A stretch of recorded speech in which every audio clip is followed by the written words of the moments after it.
In the heart of downtown Los Angeles, where the neon glow of innovation meets the timeless allure of Hollywood glamour, an extraordinary convergence unfolded at the Peacock Theater. This wasn't just any gathering, it was a pulsating celebration of pixels, passion, and pop culture, drawing in thousands of devoted gamers, tech visionaries, and a dazzling array of silver screen icons. The air was electric with anticipation, a symphony of cheers and laughter echoing through the grand venue as attendees traded their everyday controllers for elegant evening wear. Here, in this vibrant nexus, the boundaries between virtual realms and real-world stardom blurred into a mesmerizing tapestry of entertainment.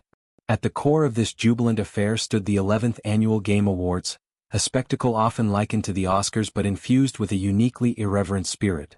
Unlike the staid elegance of the film industry's pinnacle event, this ceremony thrived on unbridled energy, a raucous symphony of fan fervor, surprise announcements, and heartfelt tributes to the architects of interactive worlds.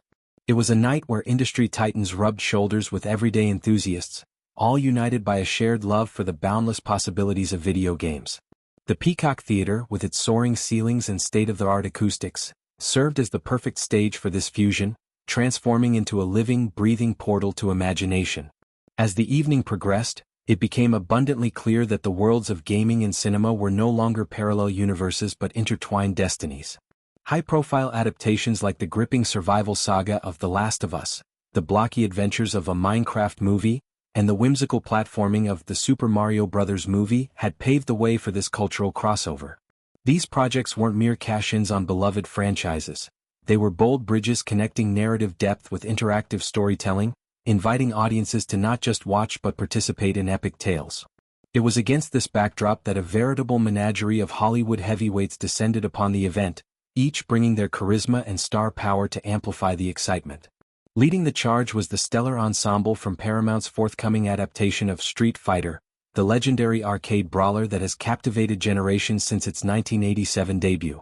This film promised to translate the game's high-octane fisticuffs and global tournament drama into a live-action whirlwind, set for a thrilling 2026 release. The crowd's energy reached fever pitch as the cast made their grand entrance, igniting the theater with waves of deafening screams and thunderous applause. It was a moment of pure, unadulterated joy, as fans who had spent countless hours perfecting their Hadoukens and Shoryukens finally glimpsed the human faces behind their virtual heroes. First to command the spotlight was Noah Centineo, the heartthrob from To All the Boys I've Loved Before, whose boy-next-door charm had already won over rom-com aficionados worldwide. Flanked by his co-stars, he exuded an infectious enthusiasm that mirrored the game's spirit of camaraderie and competition. Beside him stood Cody Rhodes, the wrestling phenom whose real-life ring prowess made him a natural fit for the film's intense physicality. Rhodes, with his chiseled physique and unyielding determination, spoke of how embodying a Street Fighter character felt like stepping into his own personal coliseum, a place where every punch landed with the weight of legacy. Adding a layer of sharp-witted levity was Andrew Schultz, the comedian whose razor-sharp stand-up routines have made him a staple in modern humor. Schultz's presence injected a dose of irreverence, as he quipped about the challenges of choreographing fight scenes without accidentally uppercutting a cameraman. His banter drew peals of laughter, reminding everyone that beneath the glamour, this was a night for unpretentious fun. But it was Jason Momoa who truly stole the thunder, barreling onto the stage with the ferocity of a Hawaiian storm. The Aquaman star, towering and tattooed, embodied the raw, untamed energy that defines Street Fighter. As a self-proclaimed lifelong fan, Momoa regaled the audience with tales of his youth spent huddled in arcades, mastering combos until his fingers cramped. With a mischievous glint in his eye, Momoa shared a hilarious anecdote about his casting as Blanca, the iconic green-skinned beast from the Brazilian jungles. "I told the producers straight up, if you don't let me play this guy, I'm gonna have to go full Blanca on you," he boomed, flexing his massive arms to mimic the character's electric charge. The crowd erupted, envisioning Momoa's hulking frame painted emerald and roaring through the underbrush. This wasn't just promotion, it was a heartfelt nod to the game's enduring appeal, a reminder of how Street Fighter had fostered global communities, from Tokyo tournaments to suburban living rooms. Momoa elaborated on Blanca's lore, describing him as a feral warrior whose primal rage masked a deeper vulnerability, a theme he promised the film would explore with nuance and heart.